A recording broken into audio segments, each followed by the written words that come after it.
दोस्तों, हम बचपन से अपने बड़ों बूढ़ों से सुनते आ रहे हैं कि जैसे कर्म करोगे वैसे ही फल पाओगे। और हमारा ज्योतिष भी यही कहता है कि मनुष्य अपने ही कर्मों का फल पाता है।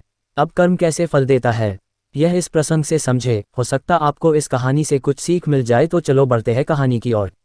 एक नगर में एक राजा था, उसके 3 मंत्री थे। एक दिन एक राजा ने अपने 3 मंत्रियों को दरबार में बुलाया और तीनों को आज्ञा दी कि एक एक थैला लेकर बगीचे में जाएं और वहां से अच्छे अच्छे फल जमा करें।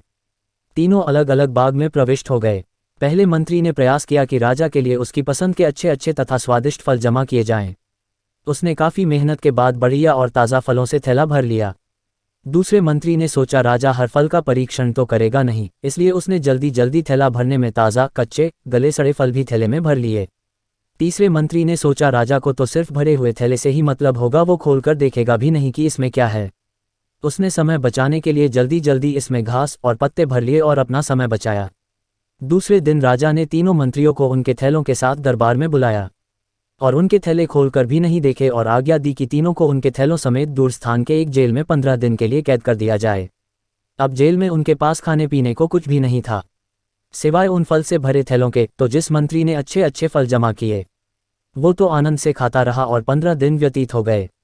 फिर दूसरा मंत्री जिसने ताज़ा, कच्चे, गले सड़े फल जमा किए थे, वह कुछ दिन तो ताज़ा फल खाता रहा। फिर उसे सड़े फल खाने पड़े, जिससे वो बीमार हो गया और बहुत कष्ट उठाने पड़े। और तीसरा मंत्री जिसने थैले में सिर्फ घास और पत्ते जमा किए थे, वो कुछ ही दिनों में भूख से मर गया। अब आप अपने आप से पूछिए कि आप क्या जमा कर रहे हो।